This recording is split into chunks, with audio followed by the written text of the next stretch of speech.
बिस्मिल्लाहिर्रहमानिर्रहीम। अस्सलाम वालेकुम क्लास। आज जो हमने चैप्टर स्टार्ट करना है वो चैप्टर 9 एनिमल डाइवर्सिटी के नाम से है। जैसे आप सब लोग जानते हैं कि हमने ये चैप्टर स्टार्ट करना था अपने ऑब्जेक्टिव पॉइंट ऑफ व्यू के हवाले से, इसको हम कवर करेंगे। So before starting the main chapter हम इसके कुछ important points as an intro discuss करेंगे, जैसे हम हमेशा अपने चैप्टर का इंट्रो डिस्कस करते हैं और फिर चैप्टर स्टार्ट करते हैं।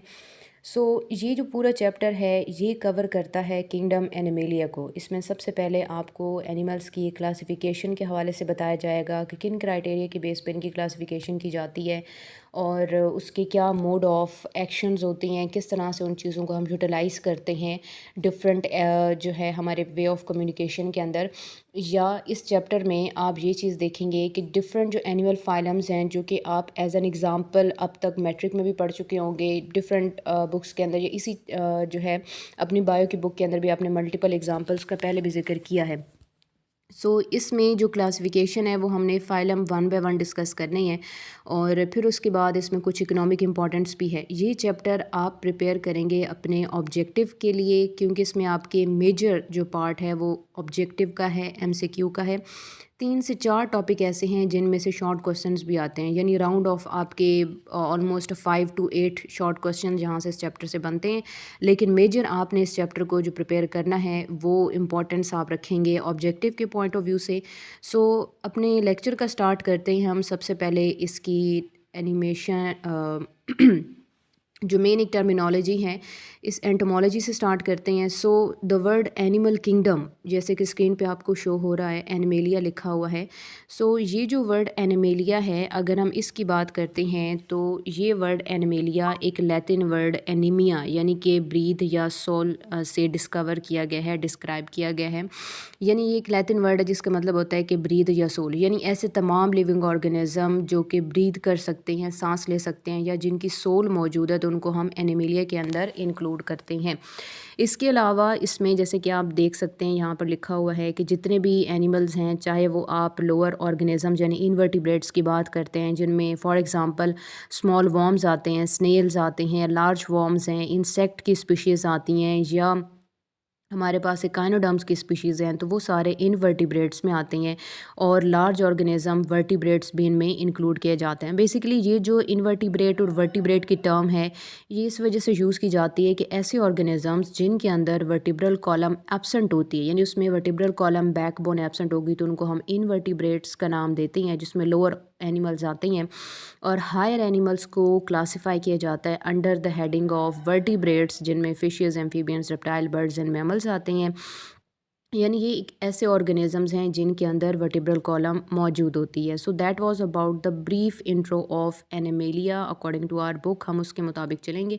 जो सबसे इम्पॉर्टेंट हमारा जो पहला पॉइंट है इस लेक्चर का, दैट इज़ द करेक्टरिस्टिक। कि करेक्टरिस्टिक कौन से हैं? तो पहला करेक्टर ये है कि ये हर तरह की हैबिटाट के अंदर मौजूद होते हैं। आप अच्छे से जानते हैं कि एनिमल्स हर जगह मौजूद होते हैं, चाहे वो मेरीन इन्वायरमेंट है, फ्रेश वाटर इन्वायरमेंट है, चाहे अर्थ में आप देख लें तो लैंड की इन्वायरमेंट है, इवन एयर में भी, यानी इंसेक्ट और बर्ड्स फ्लाई कर सकते हैं। हम सिंपली कहते हैं कि ये ऐसे ऑर्गेनिजम्स हैं जो कि हर तरह की इन्वायरमेंट के अंदर रह सकते हैं। दूसरी चीज़ हमारे पास आती है कि जी इनका वेरिएबल साइज़ है। जैसे अभी हमने बात की कि स्मॉल ऑर्गेनिज्म से लेकर लार्जेस्ट ऑर्गेनिज्म तक यहाँ पे मौजूद हैं। फॉर एग्जांपल स्मॉल वर्म जो कि माइक्रोस्कोपिक होता है, वर्म से लेकर आप जो है ब्लू व्हेल तक की बात करते हैं जो कि एक लार्जेस्ट मैमल है। ये चीज़ आपने याद रखनी है कि वर्म्स माइक्रोस्कोपिक भी हो सकते हैं, नेकेड आई से भी नज़र आ सकते हैं। इनमें डाइवर्सिटी या वैरायटी बहुत ज़्यादा होती है। इसी तरह अगर हम लार्ज ऑर्गेनिजम्स की बात करते हैं तो जैसे हमारे पास ब्लू व्हेल ये लार्जेस्ट एनिमल है एनिमल फाइलम में और एनिमल किंगडम के अंदर। साइज़ वेरी करता है from microscopic organism to the very largest blue whale. इसके अलावा थर्ड मोस्ट इंपॉर्टेंट कैरेक्टर कि ये यूकैरियोटिक है, as all of us knows very well.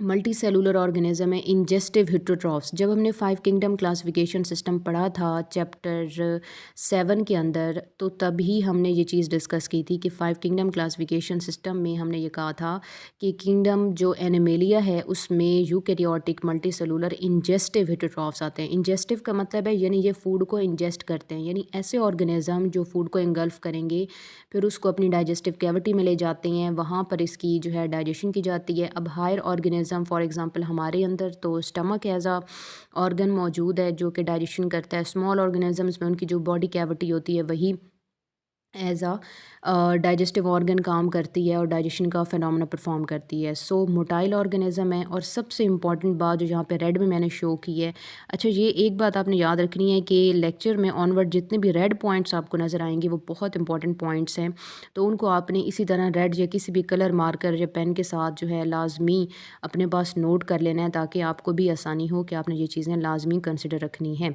तो सबसे इंपॉर्टेंट फ़ीचर जो यहाँ पे है that is no cell wall, यानी सेल वॉल इनके अंदर एब्सेंट होती है। ये हम अच्छे से जानते हैं कि एनिमल्स ऐसे ऑर्गेनिजम्स हैं जिनमें सेल वॉल एब्सेंट होती है, तभी इनके सारे सेल्स आसानी से मूव कर सकते हैं, या ये ऑर्गेनिज्म खुद भी एज एन ऑर्गेनिज्म भी ये एक जगह से दूसरी जगह मूवमेंट शो करते हैं, या जो हम कहते हैं कि ये लोकोमोशन शो करते हैं। इसके अलावा जो सेकंड पॉइंट हमारे पास आता है that is criteria for classification. अच्छा ये चीज़ आप भी अच्छे से जानते हैं कि किसी भी चीज़ को हमने क्लासीफाई करना है। Classification means arrangement of organisms into groups and सब ग्रुप्स, यानी हमने ग्रुपिंग करनी है। तो ग्रुपिंग के लिए हमें कोई एक बेसिक पॉइंट चाहिए होता है, कोई क्राइटेरिया हम बनाते हैं, कोई स्टैंडर्ड रखते हैं जिसकी बेस पे हम ऑर्गेनिजम्स को क्लासीफाई करते हैं। तो सेम यहाँ पे भी हमारे पास कुछ क्राइटेरियाज हैं। तो सबसे पहली चीज़ हमारे पास आती है the presence and absence of tissue, कि इनके अंदर क्या टिश्यू मौजूद हैं। फिर अगर इन केस मौजूद हैं यानी कि प्रेजेंट हैं, तो फिर हमारे पास सेकंड क्राइटेरिया आता है नंबर ऑफ टिश्यू लेयर्स, यानी अगर टिश्यू प्रेजेंट हैं तो कितनी लेयर्स के अंदर वो अरेंज होते हैं। नंबर 3 बॉडी सिमेट्री की बेस पर, यानी बॉडी सिमेट्री हम आगे पढ़ेंगे कि क्या चीज़ होती है, इसकी बेस पर क्लासिफिकेशन है। And type of body cavity, यानी किस तरह की बॉडी कैविटी जो है वो इन ऑर्गेनिजम्स के अंदर मौजूद होती है। तो ये सारी चीज़ें हमने जो हैं आगे पढ़नी है। फिर नेक्स्ट जो हमारे पास पॉइंट आता है, यानी कि क्लासिफिकेशन का क्राइटेरिया हमने डिस्कस कर लिया बेस्ड अपॉन द क्राइटेरिया। आगे हमने जो सबसे पहला क्राइटेरिया डिस्कस करना है that is about tissue level, यानी टिश्यू लेवल की हम बात करते हैं। So number 1 classification based on tissue. तो दो तरह की जो है हमारे पास ऑर्गेनिजम्स आते हैं according to the type of tissue, ठीक है, यानी द प्रेजेंस और एब्सेंस ऑफ टिश्यू। हम एनिमल किंगडम को डिवाइड करते हैं दो कैटेगरीज के अंदर। Number 1 is known as parazoa and number 2 is known as metazoa, ठीक है। पैरा का मतलब होता है बिसाइड, या द वेरी फर्स्ट भी कहीं पे लिखा होता है। जो का मतलब है एनिमल, यानी ये ऐसे ऑर्गेनिजम्स हैं जो कि सिंपल मल्टी सेलुलर ऑर्गेनिज्म है, इनमें कोई टिश्यू नहीं होता। देखें अब नो टिश्यू को मैंने रेड से हाईलाइट किया हुआ है ताकि आपको इसमें डिफरेंस में नज़र आ सके। इस तरह इवन दो कि इनके अंदर टिश्यूज़ नहीं होते, लेकिन ऑब्वियसली इनमें सेल्स मौजूद हैं क्योंकि हमने कहा है कि मल्टी सेलुलर है। सो इनमें डिवीज़न ऑफ लेबर मौजूद है, यानी जितने भी सेल्स हैं हर सेल स्पेशलाइज होता है अपनी एक्टिविटीज़ के लिए, और ये एसिमेट्रिक हैं, यानी इनकी बॉडी के अंदर किसी किस्म की कोई आपको सिमेट्री, कोई शेप, कोई डिवीज़न, कोई डायमेंशन नज़र नहीं आती है, यानी आप शेप ऐसा सच नहीं बता सकते। तो इस वजह से हम इनको एसिमेट्रिकल का नाम देते हैं, यानी विदाउट एनी सिमेट्री। एग्जाम्पल आती है जी इसमें स्पॉन्ज की। स्पॉन्ज आप भी कॉमनली जानते हैं कि जो हम नॉर्मली यूज़ भी कर रहे होते हैं हाउस होल्ड में। स्पॉन्ज जो ऑर्गेनिजम्स हैं ये इंक्लूड किए जाते हैं पैराजोआ के अंदर, यानी ये सिंपलेस्ट ऑर्गेनिजम्स हैं जिनमें डिवीजन ऑफ लेबर है। अच्छा यहाँ पे एक वर्ड है डिवीजन ऑफ लेबर। वैसे तो हम इस टर्म को काफ़ी दफ़ा डिस्कस कर चुके हैं, लेकिन जहाँ पे अगेन मैं आपको याद करवाती चलूँ कि डिवीजन ऑफ लेबर का मतलब ये होता है कि जितने भी सेल्स हैं उन्होंने एक काम बांट लिए। यानी फॉर एग्ज़ाम्पल कि स्पॉन्ज है तो इसकी बॉडी में कुछ सेल्स होंगे जो वाटर को सर्कुलेट करवाएंगे, कुछ सेल होंगे जो कि डाइजेशन का फंक्शन परफॉर्म करेंगे, कुछ सेल्स होंगे जो रिप्रोडक्शन में इन्वॉल्व होंगे, तो कुछ सेल्स होंगे जो कि इसको एक्सक्रीशन में इन्वॉल्व करवाएंगे, या कुछ ऐसे सेल्स होंगे जो बॉडी की मतलब ओवरऑल जो एक मेंटेनेंस है, जो होम्योस्टेसिस है उसको मेंटेन रखेंगे। तो ये चीज़ होती है division of labour. On the other side हमारे पास दूसरी टर्मिनोलॉजी है जिसको हम यू मेटाजोआ कह रहे हैं। बाय टर्मिनोलॉजी यू का मतलब होता है ट्रू, मेटा का मतलब है आफ्टर, जोआ का मतलब होता है एनिमल। सो यू मेटा जोआ का मतलब ये हुआ कि ऐसे ऑर्गेनिजम्स जो वेल डेवलप्ड होती हैं, ऑर्गेनाइज्ड होती हैं। सो सबसे पहला पॉइंट ही हमारे पास यहाँ पे आप देखें टिश्यू को मैंने रेड से हाईलाइट किया है कि टिश्यू ऑर्गेनाइजेशन है, यानी जितने भी सेल्स हैं वो वेल ऑर्गेनाइज्ड हैं, वो टिश्यू लेवल ऑर्गेनाइजेशन शो करती हैं। एंड कुछ जो हायर लाइफ फॉर्म्स हैं उनमें वो टिश्यूज़ एक दूसरे के साथ मिलकर ऑर्गन लेवल भी शो करते हैं, और जो बहुत ही हाईएस्ट ऑर्गेनिज्म है जैसे फ़िश हो गया, जैसे रेप्टाइल हैं, बर्ड्स हैं, मैमल्स हैं, हम ह्यूमंस हैं, तो हमारे अंदर क्या है कि ऑर्गन सिस्टम भी वर्किंग होती हैं। ठीक है। इसके अलावा अगर हम एग्जांपल्स में देखते हैं तो हम ये चीज़ करते हैं कि जी rest of all the animal phyla, यानी जितने भी एनिमल्स हैं, स्पॉन्ज को छोड़ के जितने भी एनिमल्स हैं वो सारे यूमेटाजोआ के अंदर आते हैं। सो दैट्स वाई हम एग्जांपल में ऐड करते हैं rest of all the animal phyla. So on the basis of tissue body को डिवाइड किया जाता है दो पार्ट्स, एनिमल्स को डिवाइड किया जाता है दो कैटेगरीज़ के अंदर, पैराजोआ और यूमेटाजोआ। ये बहुत इंपॉर्टेंट एमसीक्यू है, सो आपने याद रखना है कि अगर आपसे एमसीक्यू में पूछा जाता है कि on the basis of tissue animal kingdom को कितनी टाइप्स में डिवाइड किया गया, तो वो दो टाइप्स है हमारे पास, पैराजोआ सबसे सिंपलेस्ट, और मेटाजोआ जिसके अंदर हमारे पास 3 लेवल हैं, टिश्यू ऑर्गेनाइजेशन है, ऑर्गन लेवल है, और फिर बहुत ही कॉम्प्लेक्स ऑर्गेनिज्म में ऑर्गन सिस्टम लेवल मौजूद है। ठीक है। अब इसके बाद हम चलते हैं सेकंड हमारी जो क्लासिफिकेशन है उसकी तरफ। सो जो सेकंड हमारी क्लासिफिकेशन आती है वो बेसिकली अब हमने बात कर ली है कि टिश्यू लेवल मौजूद है। अब ये चीज़ आपने याद रखनी है कि ऑनवर्ड हम जितना भी डिस्कशन करेंगे वो सारे का सारा यूमेटाजोआ के हवाले से है, हम उसी को आगे एक्सटेंड कर रहे हैं। सो classification based on tissue layers, ठीक है, कि टिश्यूज़ ने कितनी लेयर्स बनाई हुई हैं। इस बेस पर जो हमारा सेकेंड क्लासिफिकेशन है वो डिप्लोब्लास्टिक और ट्रिप्लोब्लास्टिक दो कैटेगरीज़ के अंदर है। जैसे वर्ड डिप्लो, ठीक है, डाई का मतलब होता है टू, ब्लास्टिक जो वर्ड है ना इसका मतलब होता है स्प्राउट, यानी किसी चीज़ का फूट पड़ना, कि एक चीज़ को दो हिस्सों में आप डिवाइड कर देते हैं तो उसको हम डिप्लोब्लास्टिक का नाम देते हैं। ठीक है। And on the other hand हमारे पास है ट्रिप्लोब्लास्टिक, यानी 3 बॉडी लेयर्स। सो डिप्लोब्लास्टिक वो होते हैं जिनके अंदर जो है 2 बॉडी लेयर्स मौजूद होंगी, जैसे यहाँ पे लिखा हुआ है कि 2 जर्म लेयर्स मौजूद हैं। ठीक है। यहाँ पे एक टर्म आपके लिए नई हो सकती है, जर्म लेयर। ये क्या चीज़ होती है? जर्म लेयर का मतलब है वो लेयर जिससे बॉडी के डिफरेंट पार्ट्स बन सकते हैं, या स्मॉल ऑर्गेनिज्म इनवर्टिब्रेट्स में बॉडी के डिफरेंट टिश्यूज़ बन सकते हैं। ठीक है। सो एक्टोडर्म एंड एंडोडर्म। एक्टो जैसे आप सब जानते हैं कि एक्टो का मतलब होता है आउटसाइड और डर्म का मतलब होता है लेयर। सो एक्टोडर्म जो है ये आउटर मोस्ट लेयर होती है। ठीक है। ये बॉडी की स्किन बनाती है और एंटीरियर रीजन पर ये नर्वस टिश्यू या नर्वस सिस्टम बनाती है। ठीक है। नर्वस टिश्यू इनवर्टिब्रेट्स में और वर्टिब्रेट्स में नर्वस सिस्टम होता है। एंडोडर्म जो है ये इनर लेयर होती है, endo mean inside, डर्म mean layer. सो एंडोडर्म जो होती है ये इनर लेयर होती है जो कि बॉडी के बाकी स्ट्रक्चर बनाती है। यानी हम ये बात कर रहे हैं कि अगर एक्टोडर्म जो है वो आउटर मोस्ट लेयर है, स्किन बना रही है, सो जो एंडोडर्म होगी वो इनर मोस्ट लेयर है, वो गट बना रही है या डाइजेस्टिव ऑर्गन्स या डाइजेस्टिव टिश्यूज़ या डाइजेस्टिव सेल्स को बना रही होती है। सो ये दो लेयर्स इनमें मौजूद होती हैं। लेकिन एक चीज़ याद रखिएगा कि इन दोनों के दरमियान जो है एक जेली लाइक मैट्रिक्स मौजूद होता है, उसको नाम दिया जाता है मिज़ोग्लिया का, जैसे यहाँ पे लिखा हुआ भी है मिज़ोग्लिया। सो मीज़ो का मतलब होता है इन बिटवीन, यानी इन दोनों के दरमियान, और ग्लिया का वर्ड यूज़ किया जाता है जेली लाइक कंसिस्टेंसी के लिए। जैसे एक जेली होती है ना कॉन्स्टेंट सी, तो बिल्कुल वैसे ही जेली लाइक कंसिस्टेंसी के लिए हम वर्ड मिज़ोग्लिया यूज़ करते हैं। इट मीन्स दैट कि एक्टोडर्म और एंडोडर्म के दरमियान की जो सारी जगह है वो फिल होती है मिज़ोग्लिया से।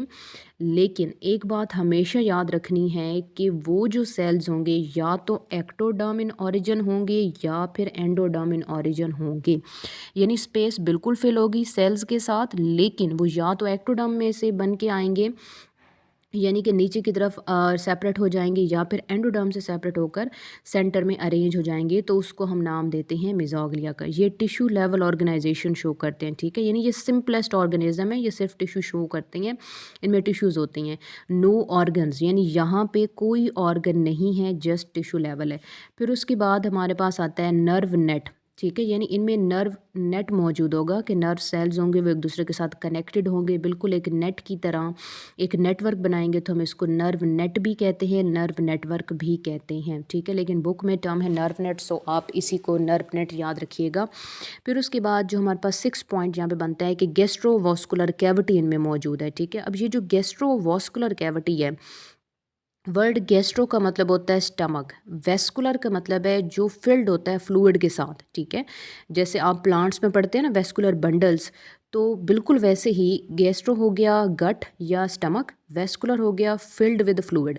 तो इन ऑर्गेनिजम्स में बेसिकली जो बॉडी कैविटी होती है जब वो वाटर के साथ फिल हो जाती है तो उसी को हम गैस्ट्रोवास्कुलर कैविटी का नाम देते हैं, जिसकी एक ही ओपनिंग होगी जिसको हम माउथ कहते हैं। यानी फॉर एग्जांपल नाइडेरिया, इसमें जो हमारे पास एग्जांपल आती है, इन ऑर्गेनिज्म में जब ये माउथ ओपन करता है तो सारा वाटर क्योंकि इसकी बॉडी में डायरेक्टली गैस्ट्रोवास्कुलर कैविटी में चला जाता है, गट इसकी फिल हो जाती है। सो दैट्स वाई इनकी जो कैविटी है उसको हम गैस्ट्रोवेस्कुलर कैविटी के नाम देते हैं। तो ये करेक्टरिस्टिक्स हमारे पास हो गए डिप्लोब्लास्टिक के। नेक्स्ट हमारे पास जो ऑन द अदर साइड मौजूद है एक चीज़, that is triploblastic organisms. So triploblastic जो वर्ड है, जैसे हमने बात की कि इनमें 3 बॉडी लेयर्स मौजूद होती हैं, एक्टोडर्म, ठीक है, मेसोडर्म एंड एंडोडर्म। जैसे यहाँ मैंने सेपरेट लिख भी दिया आपकी आसानी के लिए ताकि आपको याद रहे। MCQs में ये चीज़ें आपसे पूछी जाती हैं। ये टॉपिक आपका MCQs के हवाले से बहुत इंपॉर्टेंट है। सो एक्टोडर्म में जो है ये आउटर मोस्ट लेयर होगी, तो ये नर्वस सिस्टम बनाएगी, और लोअर ऑर्गेनिज्म में यानी इनवर्टिब्रेट्स में नर्वस टिश्यूज़ या नर्व नेट बनाएगी, ठीक है, और स्किन यानी आउटर लेयर बनाएगी। फिर मेसोडर्म जो है वो इन दोनों के दरमियान मौजूद होगी, क्योंकि अभी हमने कहा है कि एक्टोडर्म आउटर मोस्ट होती है, एंडोडर्म इनर मोस्ट है। सो एंडोडर्म जो है ये डाइजेस्टिव स्ट्रक्चर्स बनाती है कुछ लोअर ऑर्गेनिजम्स में, लाइक इनवर्टिब्रेट्स हैं, और कुछ लोअर वर्टिब्रेट्स हैं जैसे फिशेस वगैरह हो गए तो वहाँ पे डाइजेस्टिव ऑर्गन्स होंगे, ठीक है। और हम जैसे हायर एनिमल हैं, मैमल्स हैं, ह्यूमंस हैं, तो हमें डाइजेस्टिव ऑर्गन सिस्टम्स भी बनाएंगे। और साथ में जो ग्लैंड्स होते हैं, जैसे हम पढ़ चुके हैं हमारा चैप्टर जो है न्यूट्रिशन के हवाले से, सो उसमें हमने ये चीज़ डिस्कस की थी कि डाइजेस्टिव ग्लैंड्स हमारे पास 3 तरह के होते हैं, लिवर है, इसके अलावा पेंक्रियाज आता है और गाल ब्लैडर आता है। तो ये 3 हमारे डाइजेस्टिव ग्लैंड्स हैं, ठीक है। ये हायर लाइफ फॉर्म्स की बात हो रही है।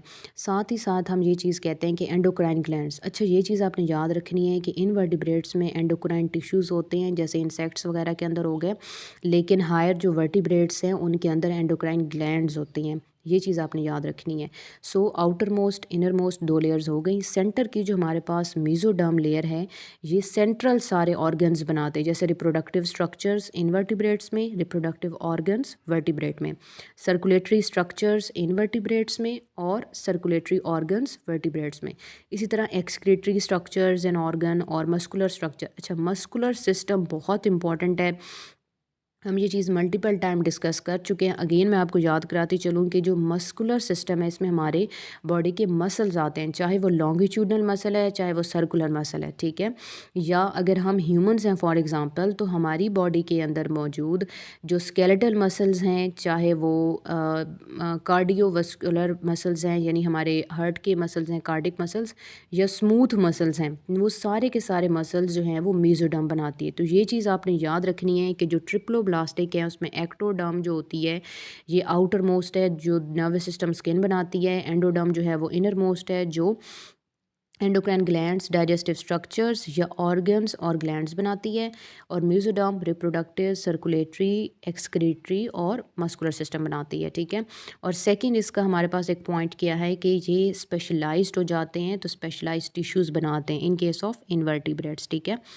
और इन केस ऑफ लोअर वर्टिब्रेट्स यानी फिशेस और एम्फीबियंस में ये ऑर्गन्स बनाएंगे। और हम जैसे हाईएस्ट ऑर्गेनिज्म मैमल्स के अंदर, ह्यूमंस के अंदर ये ऑर्गन सिस्टम भी बनाएंगे। सो ये हो गया हमारे पास classification on the basis of tissue layer, यानी जो सेकंड हमारे पास क्लासिफिकेशन का एक क्राइटेरिया था वो हमने यहाँ पे कंप्लीट कर लिया। थर्ड जो हमारे पास क्लासिफिकेशन क्राइटेरिया बनता है, that is on the basis of body symmetry. अच्छा, इसको स्टार्ट करने से पहले आपको ये चीज़ पता होनी चाहिए कि सिमेट्री क्या होती है। सिमेट्री कहते हैं एक ख़ास डायमेंशन, एक डायरेक्शन, ठीक है। जैसे आप कहते हैं ना किसी चीज़ को कि ये इसका एंटीरियर एंड है, ये इसका पोस्टीरियर एंड है, किस में आप कहते हैं कि ये टॉप है, ये बॉटम है, ये लेफ़्ट है, ये राइट। इट मीन्स कि आप उसकी सिमेट्री, आप उसकी अरेंजमेंट बता रहे हैं। सो बॉडी सिमेट्री की बेस पर हम कहते हैं कि सेल्स की अरेंजमेंट कैसी है, ठीक है, कि सेल्स की अरेंजमेंट कैसी है या किस तरह से वो अरेंज होकर वर्किंग कर रहे हैं। So on the basis of body symmetry हमारे पास 2 टर्म्स आती हैं, एक है रेडिएटा, ये ग्रेड का वर्ड यूज़ हो गया है, जैसे एक स्टैंडर्ड वर्ड हम यूज़ करते हैं ना, सो ग्रेड रेडिएटा, और दूसरा है ग्रेड इसमें बाइलेटरेरिया। अब ग्रेड रेडिएटा क्या चीज़ होती है? रेडिएटा बेसिकली रेडियल सिमेट्री को कहते हैं, और रेडियल सिमेट्री की डेफिनेशन मैंने यहाँ पे मेंशन कर दी है। रेडियल सिमेट्री क्या होती है? The type of symmetry in which cells are arranged around the central axis in such a way that any plane passing through the central axis can cut or divide the animal into equal halves. यानी for example अगर ये आपके पास एक जो है ना animal है, और ये सेंटर में जहाँ पे एक डॉट आपको नज़र आ रहा है, तो ये क्या है? बॉडी सिमेट्री है उसकी, ठीक है। और इसके अराउंड ये आपको बहुत सारे सेल्स जो हैं इस तरह से बॉडी के अरेंज नज़र आ रहे होते हैं। अब चाहे प्लेन आप इस तरह से डायगोनल पास करें, चाहे आप इस तरह से पास करें, चाहे आप ऐसे पास करें या इस तरह से पास करें, इस डायरेक्शन में पास करें, इस डायरेक्शन में पास करें, तो ये एनिमल को इक्वल हाफ में कट करेगा। इस चीज़ को हम कहते हैं कि ये रेडियल सिमेट्री है, ठीक है। यानी इक्वल पार्ट्स के अंदर सेल को अरेंज कर देना, कि सेंट्रल एक्स यानी मेन जो पॉइंट होता है उसके अराउंड बॉडी के सेल्स ऐसे अरेंज हों कि कोई भी प्लेन आप पास करें, चाहे आप वर्टिकल पास करें, हॉरिजेंटल पास करें, डायगोनल पास करें, तो वो एनिमल को इक्वल बॉडी पार्ट्स के अंदर डिवाइड कर सकता है। ये बहुत इंपॉर्टेंट होता है सेसाइल लाइफ के लिए। अब ये टर्म आपके लिए थोड़ी सी न्यू है। सेसाइल क्या होता है? देखिए, सेसाइल का मतलब है एक ऐसा ऑर्गेनिज्म जो लेट से अपनी लाइफ का 100% जो है उसका, ठीक है, उसमें से 80% वो बिल्कुल एक जगह पे गुजारता है, बिल्कुल हिलता जुलता ही नहीं है, वहीं पे वाटर प्लांट्स की मदद से सारा फूड वगैरह भी लेता है, एक्सक्रीशन वगैरह भी, और रिप्रोडक्शन भी करता रहता है। सो वो ऑर्गेनिज्म जब किसी अनफेवरेबल कंडीशन को या प्रीडेटर को देखता है तो फ़ौरन से वहाँ से स्किप करके कहीं और सेफ प्लेस पे चला जाता है। तो ऐसा जो ऑर्गेनिज्म है ना, उसको हम सिसाइल वर्ड कहते हैं। यानी सिसाइल का मतलब है कि most of the life part वो एक ही जगह पर रहेगा, लेकिन अगर कोई अनफेवरेबल कंडीशन आती है या उसको कोई डेंजर फील होता है तो वो फ़ौरन से वहाँ से स्किप करके किसी और प्लेस पर चला जाएगा जहाँ पर वो सेफ़ होगा और वहाँ पर वो ईज़िली अपनी लाइफ गुजार सकता है, ठीक है। सो रेडियल सिमेट्री, अब यहाँ पर आपके माइंड में एक क्वेश्चन आना तो चाहिए कि रेडियल सिमेट्री क्यों एडेप्टेशन के तौर पे ऐसा सोसाइल लाइफ के लिए। देखिए, रेडियल सिमेट्री का मतलब ये है कि जैसे अभी हमने कहा कि लेट्स से कि ये ऑर्गेनिज्म है, आप इसको यहाँ से कट करें, आप इसको यहाँ से डिवाइड करें, इधर से, या किसी भी प्लेन से आप एनिमल को अगर डिवाइड करते हैं तो वो इक्वल पार्ट में जाएगा। इसका मतलब ये है कि चाहे आप इस एंड पर स्टिमुलस अप्लाई करें, चाहे आप इस एंड पर स्टिमुलस अप्लाई करें, चाहे आप यहाँ पे स्टिमुलस अप्लाई करते हैं, यहाँ करते हैं, यहाँ करते हैं, व्हाट्सोएवर जिधर भी अप्लाई करते हैं, ठीक है। सो एनिमल का कोई भी बॉडी जो सेल है वो उस स्टिमुलस को रिसीव करेगा और पूरी की पूरी बॉडी उसके लिए रिएक्शन शो करेगी, और एनिमल उस वहाँ से स्किप कर जाएगा, वहाँ से कहीं दूर चला जाएगा, ठीक है। सो ये इसलिए बहुत इंपॉर्टेंट होता है सीडेंटरी लाइफ के लिए। तो ये चीज़ आपने याद रखनी है कि अडेप्टेशन इस वजह से है ताकि ये ईज़िली स्टिमुलस को रिसीव कर सके और आसानी से रिएक्ट कर सके, वहाँ से स्किप कर सके और अपने आप को बचा सके। आप ये कह सकते हैं कि ये इसका डिफेंस मैकेनिज़्म में या डिफेंस प्रोवाइड करने में बहुत इंपॉर्टेंट रोल प्ले करता है, ठीक है। इसके अलावा नेक्स्ट हम आते हैं अपने सेकंड ग्रेड पे, ग्रेड बायलिट्रा। इसको लोग बायलिटेरिया भी पढ़ते हैं, कुछ लोग बायलिट्रा भी पढ़ते हैं, जैसे आप चाहें पढ़ सकते हैं। So cells are arranged around the central x in such a way that only one plane can pass through the x and cut or divide the animal into two equal half। यानी कि आप यहाँ पे ये कहते हैं कि for example अगर ये आपका एनिमल है, ठीक है, और ये सेंट्रल एक्स है, तो सेल इस तरह से अरेंज हो कि जस्ट एक लाइन यहाँ से पास करे और एनिमल को टू इक्वल पार्ट्स में डिवाइड कर दे। जैसे अगर मैं आपको और स्पेसिफिक एग्जांपल दूँ, लेट्स से कि हमारे पास अगर ये एक ऑर्गेनिज्म है जिसको आप नाम देते हैं पिनुलेरिया का, ठीक है, इस तरह का ऑर्गेनिज्म होता है, यहाँ पर इसकी आइज़ होती हैं। तो अगर आप इसको बिल्कुल सेंटर से यहाँ से कट करते हैं तो आपको बॉडी के टू इक्वल पार्ट्स नज़र आते हैं। एक को आप लेफ़्ट साइड कह देते हैं, एक को आप राइट साइड कह देते हैं, ठीक है। यानी ये लेटरल साइड हो गई। अब दो लेटरल साइड बनी है तो बाय लेटरल, ठीक है। इसी तरह ये इसका एंटीरियर एंड है हेड रीजन, ये इसका पोस्टीरियर एंड है टेल रीजन। अब ये जो आपको फ्रंट पे सामने नज़र आ रहा है, जहाँ आपको आंखें नज़र आ रही हैं, ये बेली रीजन नज़र आ रहा है, इसको हम वेंट्रल कहते हैं। और जो बैक साइड होती है, पीछे की तरफ होती है, उसको हम डॉर्सल कहते हैं। तो ये जो बायलेटरल सिमेट्री है, इसमें हम कुछ टर्म्स यूज़ करते हैं बॉडी की पोजीशन को बताने के लिए। एक को हम नाम देते हैं कि ये हमारे पास है जी फ्रंट हेड रीजन, ठीक है, पोस्टीरियर टेल रीजन होता है, डॉर्सल बैक साइड जैसे अभी मैंने बताया, वेंट्रल बेली साइड होती है, और लेटरल लेफ्ट या राइट साइड होती है। तो ये हमारे पास जो है ग्रेड बाइलिट्रा के बहुत इंपॉर्टेंट कैरेक्टरिस्टिक्स हैं। नाइडेरिया जो है ये सिर्फ वाहिद ऐसा फाइलम है जो रेडिएटा के अंदर आता है, बाकी जितने भी फाइलम हैं वो बाइलिट्रल सिमेट्री में आते हैं। आगे हम इसकी एक एक्सेप्शन भी डिस्कस करते हैं, साथ ही ग्रेड बाइलिट्रा की नेक्स्ट पेज पर है। अच्छा जी, अब जैसे हमने बात की है कि बायलैटरल सिमेट्री, जैसे हमने रेडियल सिमेट्री की अडेप्टेशन बात की, बायलैटरल सिमेट्री ज़रूरी होती है एक्टिव लोकोमोशन के लिए, यानी ऐसे ऑर्गेनिज्म जो बहुत आसानी से मूव कर सके, एक जगह से दूसरी जगह जा सके। ऑब्वियसली तभी उनकी बॉडी जो है वो स्पेशलाइज्ड होती है कि एंटीरियर रीजन भी है, पोस्टीरियर भी है, डॉर्सल है, वेंट्रल है, लेफ्ट एंड राइट साइड्स भी है। जितने भी एनिमल फाइलम्स हैं फ्रॉम प्लेटिहेल्मिन्थस टूवर्ड्स इन वर्टिब्रेट्स, सारे ऑर्गेनिजम्स इनके अंदर इंक्लूड किए जाते हैं। अच्छा जी, यहाँ पे एक एक्सेप्शन है, वो इस हवाले से है कि इकाइनोडर्म्स जैसे कि सी अर्चिन्स हैं, ठीक है, सी क्यूकम्बर्स हैं, स्टार फिश सबसे कॉमन एग्जांपल आपको याद भी होगी। सो स्टार फिश जो है ये इकाइनोडर्म्स के रिप्रेजेंटेटिव मेंबर कंसिडर किए जाते हैं। यहाँ पे एक्सेप्शन कुछ ऐसे है कि लार्वा इनका बायलैटरल सिमेट्री शो करता है, लेकिन इनका जो एडल्ट है ना ये रेडियल सिमेट्री को शो करता है, ठीक है। अब बायलैटरल सिमेट्री लार्वा शो कर रहा है और एक्टिव स्विमिंग कर रहा है, तो उसको फूड चाहिए, तो इस वजह से वो उसकी लाइफ के लिए अडेप्टेशन है।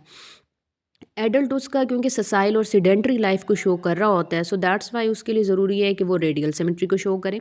अब ये हमारे पास उनकी एडल्ट और लार्वा स्टेज के हवाले से कुछ अडेप्टेशंस हैं, लेकिन आपके माइंड में क्वेश्चन ज़रूर आएगा कि लार्वा क्यों बायलैटरल सिमेट्री शो करता है और एडल्ट क्यों रेडियल सिमेट्री शो करता है। रीज़न अगेन वही है कि ये लाइफ की अडेप्टेशन है कि लार्वा क्योंकि फ्री स्विमिंग है, उसने एक जगह से दूसरी जगह स्विम करना है फूड के लिए, ठीक है, अपने आप को सेव रखने के लिए, तो उस वजह से बायलैटरल सिमेट्री उसके लिए इंपॉर्टेंट है as a adaptation. But up to larval stage, जैसे ही वो मेटामॉर्फोसिस करेगा वो एडल्ट में कन्वर्ट हो जाएगा। सो एडल्ट में जब वो कन्वर्ट होगा तो उसने एक सेडेंट्री लाइफ गुजारनी है। जैसे आपको पता है कि स्टार फिश जहाँ पड़ी होती है वो वहीं पूरी ज़िंदगी गुजार देती है।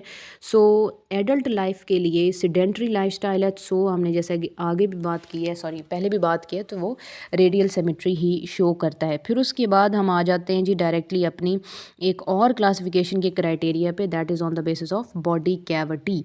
बॉडी कैविटी की बेस पे हम कहते हैं कि अब फर्दर हम बायलैटरल सिमेट्री को डिवाइड कर रहे हैं। सो बायलैटरल सिमेट्री को on the basis of body cavity divide करते हैं हम ए सीलोमेट, सीडोसीलोमेट और सीलोमेट में। अच्छा जी, इन तीनों टर्मिनोलॉजीज़ को पढ़ने से पहले हमें ये पता होना चाहिए कि सीलोमेट होते क्या हैं, यानी सीलोम क्या चीज़ है। देखिए, सीलोम का मतलब होता है बॉडी कैविटी। जैसे जब हमने डाइजेशन पढ़ा था तो मैंने आपको मसल्स का एक अरेंजमेंट बताया था कि पहले हमारे जो हैं कौन से मसल्स बाहर होती हैं, कि सबसे पहले हमारे एक स्पेसिफिक हमने मसल्स की अरेंजमेंट पढ़ी थी, वो मैं सारा यहाँ पे रिपीट नहीं करूँगी, जस्ट आपको याद करवाने के लिए। और हमने एक वर्ड यूज़ किया था कि जो बॉडी कैविटी होती है उसमें हमारे सारे डाइजेस्टिव ऑर्गन्स होते हैं और सारे डाइजेस्टिव ग्लैंड्स, हमारी kidneys, liver and pancreas and हर चीज़ वहाँ पे मौजूद होती है। सो बॉडी कैविटी का मतलब ये होता है कि एक ऐसी कैविटी जिसमें विजरल ऑर्गन्स मौजूद होते हैं। विजरल मतलब एब्डोमिनल रीजन के जितने भी ऑर्गन्स होते हैं वो मौजूद होते हैं, ठीक है। सो उसको हम सीलोम, एक टर्मिनोलॉजी है, मतलब बॉडी कैविटी उसको कहते हैं, ठीक है। सो जिनके अंदर वो बॉडी कैविटी एब्सेंट है, सो उनको हम नाम देते हैं जी ए सीलोमेट का, नो बॉडी कैविटी, ठीक है। आउटर लेयर एक्टोडर्म की, इनर लेयर एंडोडर्म और मिजोडर्म इनके दरमियान टाइटली पैक्ड होगी, तो कोई जगह बचेगी ही नहीं, कोई कैविटी ही नहीं होगी, तीनों लेयर्स होंगी। जस्ट फॉर एग्जांपल हमारे पास फ्लैट वॉर्म्स या प्लेटीहेल्मिन्थस मौजूद हैं। फिर उसके बाद हम सेकेंड लेयर में बात कर लेते हैं सीडोसीलोम की। अब सीडोसीलोम क्या चीज़ होती है या सीडोसीलोमेट क्या है? वो ऑर्गेनिज्म जिनमें बॉडी कैविटी तो मौजूद है और ये म्यूजिडम और एंडोडम के दरमियान ही होती है, तो इसको हम नाम देते हैं कि ये हमारे पास सीडोसीलोमेट्स हैं। लेकिन ये म्यूजिडम के साथ लाइंड नहीं होती, यानी आउटर लेयर हमने कहा कि ये जी हमारे पास ये एक्टोडर्म हो गई, ठीक है, इनर लेयर जो है ये एंडोडर्म हो गई, और फिर उसके दरमियान जो है ना ये हमारे पास है मेसोडर्म। तो मेसोडर्म के दरमियान ये जो आपको जहाँ पे मैं डॉट लगा रही हूँ ये आपको एम्प्टी स्पेस नज़र आ रही है, इसको हमने कहा है कि ये जी सीलोम है, लेकिन ये फाल्स सीलोम है क्योंकि मेसोडर्म के साथ इसका कोई कनेक्शन नहीं है, ठीक है। जस्ट ये तीन सर्कल की तरह के लेयर्स मौजूद हैं, दैट्स वाई हमने इसको नाम दिया कि ये सीडोसीलोमेट्स हैं। ए सीलोमेट भी बना लेते हैं कि ए सीलोमेट में ये हमारे पास एंडोडर्म हो गई, इसके बाहर ये जो है मेसोडर्म हो गई और ये एक्टोडर्म हो गई। तो यहाँ पे जितने भी लेयर के सेल्स हैं ये सारे मौजूद होंगे, यानी ये पूरी की पूरी जगह जो है ये इस तरह से फिल होगी, आपको कोई भी एम्प्टी स्पेस नहीं मिलेगी। फिर सीलोमेट्स की हम बात करते हैं। यहाँ पे एग्जांपल निमेटोड्स हैं। सीलोमेट की बात करते हैं तो ट्रू बॉडी कैविटी मौजूद है, क्योंकि इसमें जो है आउटर मोस्ट लेयर एक्टोडर्म होगी, इनर एंडोडर्म होगी, दरमियान में मेसोडर्म है। और मेसोडर्म जो होती है ये हमारे पास मौजूद होती है कुछ इस तरह से कि अगर हम सीलोमेट्स की बात करते हैं, सो लेट्स से कि ये हमारे पास है जी एक्टोडर्म, ठीक है, ये है endoderm and this is the mesoderm. और ये जो आपको एक जगह नज़र आ रही है ना, ये जगह कुछ इस तरह से अरेंज होती है। ये पहले मैंने इस वजह से बनाई है रफ़, ताकि आपको थोड़ा सा आइडिया हो। अब इसकी अरेंजमेंट हम देख लेते हैं कि ये हमारे पास है टोटल एक्टो, ठीक है, this is known as meso and this is known as endo. अब ये इस तरह से और इस तरह से कनेक्टेड होती है, यानी ये जो आपको सीलोम नज़र आ रही है ना, ये सीलोम मीज़ोडर्म के साथ कनेक्टेड है। और यहाँ पे सेल्स मौजूद होते, सॉरी सेल्स नहीं, यहाँ पे फ्लूइड मौजूद होता है सारा इस रीजन के अंदर। ये जो मैं लाइंस लगा रही हूँ इस रीजन को हम नाम देते हैं कि ये हमारे पास सीलोम है। तो ये रीजन जो है इस तरह से हमारे पास आता है सीलोमेट्स के अंदर। हमारे पास जितने भी ऑर्गेनिजम्स हैं starting from annelids towards chordates, जितने भी ऑर्गेनिजम्स हैं ये सारे आते हैं जी सीलोमेट्स के अंदर। अब सीलोमेट्स को हम फर्दर डिवाइड करते हैं प्रोटोस्टोम्स और ड्यूट्रोस्टोम्स की कैटेगरी में ऑन द बेसिस ऑफ, जैसे ये सेंटर में मैंने लिखा है पैटर्न ऑफ डेवलपमेंट, ठीक है। सो प्रोटो का मतलब होता है फर्स्ट, स्टोमा का मतलब है माउथ। अब जब हम बात करते हैं रिप्रोडक्शन फर्टिलाइजेशन की, यू नो वेरी वेल, ये जो आपको एक स्ट्रक्चर नज़र आ रहा है इसको हम नाम देते हैं जी जाइगोट का। जाइगोट 2 इक्वल पार्ट्स में डिवाइड करता है, तो तब हम इसको नाम क्या देते हैं, एम्ब्रियो का। जब एम्ब्रियो इस तरह से मल्टीपल डिविजन्स कर लेता है और ये बिल्कुल एक बॉल ऑफ सेल्स बन जाता है, तो इस बॉल ऑफ सेल को हम नाम देते हैं जी ब्लास्टूला का, ठीक है।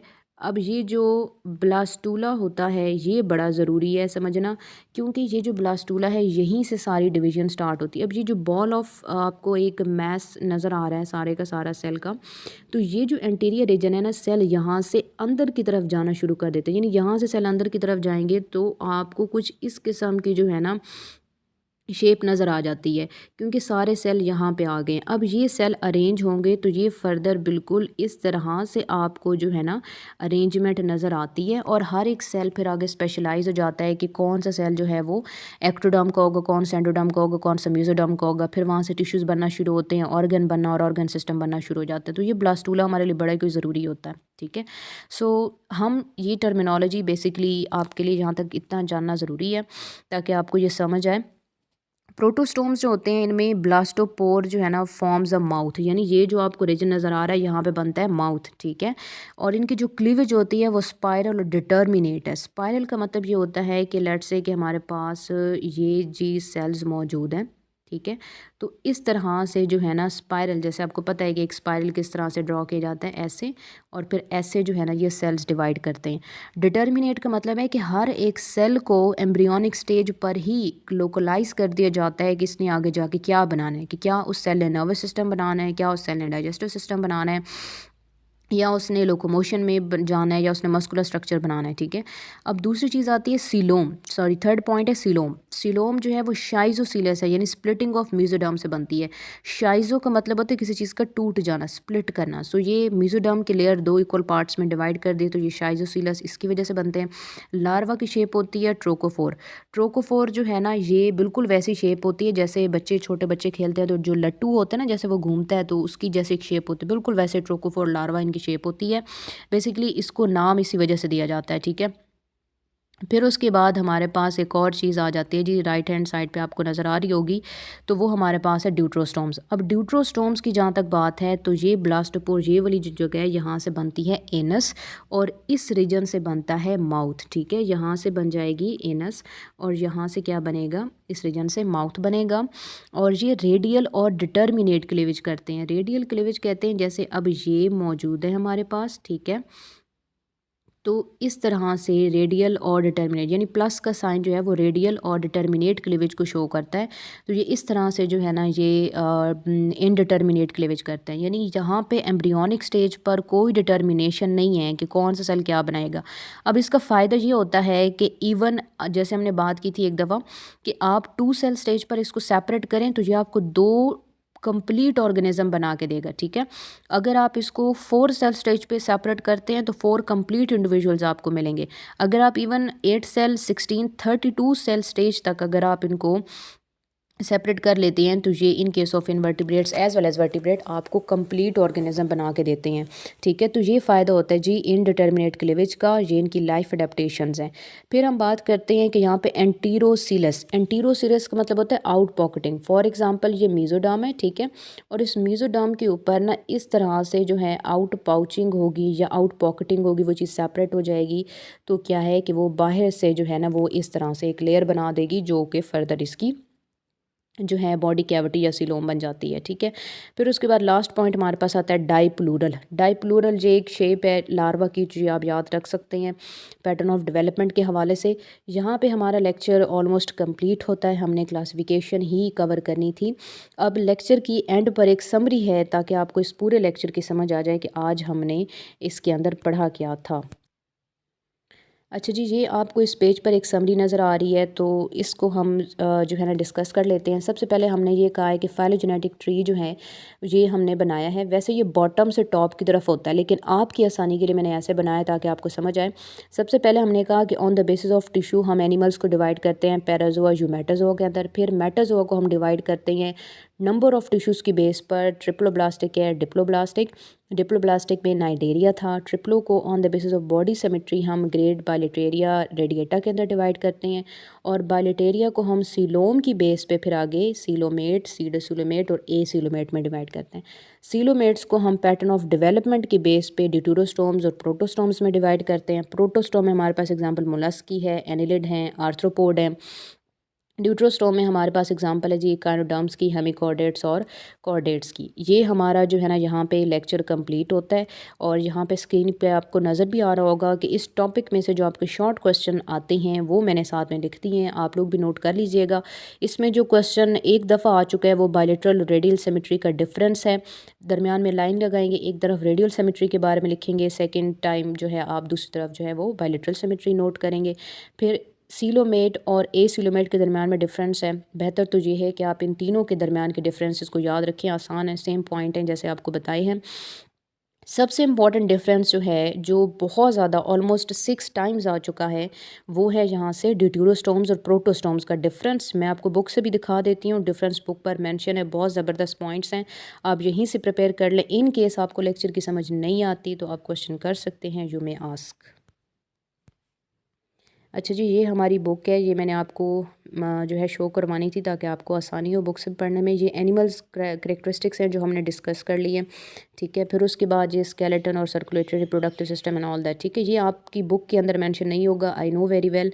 ये जस्ट इस पीडीएफ में इंट्रो है, तो आपने इससे परेशान नहीं होना।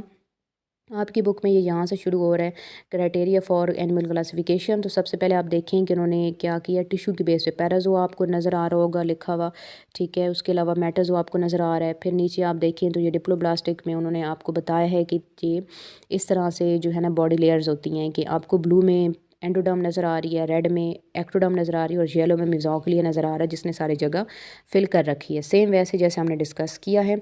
फिर उसके बाद ट्रिप्लोब्लास्टिक में 3 उनका जिक्र है, एक्टोडर्म, मेसोडर्म, एंडोडर्म। साथ में उन्होंने बता भी दिया है, मेंशन भी कर दिया है कि कौन सा सिस्टम है। जैसे हमने डिस्कस किया कि आउटर सिस्टम है, इंटेगमेंट्री स्किन को ही कहते हैं, ठीक है। फिर उसके बाद बॉडी सिमेट्री में ग्रेड बायलेट्रा है, जैसे उन्होंने ये रेडियल सिमेट्री में एनीमोन शो किया हुआ है, जैसे मैंने भी आपको इसी तरह से दिखाया है करके। और बायलेट्रल सिमेट्री में जैसे ये आप देखें, एंटीरियर हेड रीजन है, पोस्टीरियर टेल रीजन है, वेंट्रल ये बेली साइड को कहते हैं हम इस वजह से वेंट्रल, और डोर्सल जो है कमर वाली जो जगह होती है, जो इसकी बैक साइड होती है, इस वजह से कहते हैं। और मीडियल बिल्कुल सेंटर, यानी जो आपका सेंटर स्टार्ट होता है ना वो। फिर जी नेक्स्ट हमने डिस्कस किया ग्रेड बायलेट्रा को। फिर उसके बाद हमने इसमें इकानोडर्म्स की एक्सेप्शन भी डिस्कस की। फिर बॉडी कैविटी में हमने ए सीलोमेट भी डिस्कस किया। यहाँ पे आपको नज़र आ रहा है ए सीलोमेट, सीडोसीलोमेट और सीलोमेट। ये आपने ज़रूर डायग्राम की प्रैक्टिस करनी है ताकि आपको याद रहे। इसमें आप देख सकते हैं कि लेयर्स बिल्कुल अरेंज है। आउटर मोस्ट एक्टोडर्म है, दरम्यान में मेसोग्लिया है, और फिर उसके बाद एंडोडर्म है सेंटर में। सीडोसीलोम में आप देखें तो कैविटी बिल्कुल खाली पड़ी है, कोई कनेक्शन नहीं है, तो हमने सीडोसीलोम कहा है। सीलोमेट में देखें तो कैविटी का एक कनेक्शन है, जैसे मैंने आपको बना के दिखाया है, तो इस वजह से क्या है कि इसको हम ट्रू सीलोम कह रहे हैं। और ये जो सीलोमेट में आपको पर्पल जगह नज़र आ रही है लाइट सी, यहाँ पे लेफ्ट और राइट जगह पे सीलोमिक फ्लूइड होता है, सो दैट्स हम इसको सीलोमेट कहते हैं। फिर ये उनके करैक्टरिस्टिक्स हैं जो हमने डिस्कस किए। फिर प्रोटोस्टोम्स और ड्यूटोस्टोम्स के बारे में है, जैसे आपकी बुक के ऊपर मेंशन है। और ये डायग्राम भी आपने ज़रूर प्रिपेयर करनी है, क्योंकि जब डिफरेंस का क्वेश्चन आता है तो हो सकता है वो आपसे डायग्रामेटिक डिफरेंस पूछें, हो सकता है वो आपसे पॉइंट्स का डिफरेंस पूछें। तो ये डायग्राम्स आपने ज़रूर प्रैक्टिस करनी है। जैसे मैंने आपको बताया कि ये ब्लास्टोपोर माउथ है, ठीक है, प्रिमिटिव गट है, वहाँ से माउथ बन रहा है, तो दूसरी साइड पर आप देखें कि वहाँ से इनस बन रहा है और माउथ नीचे की तरफ बन रहा है, ठीक है।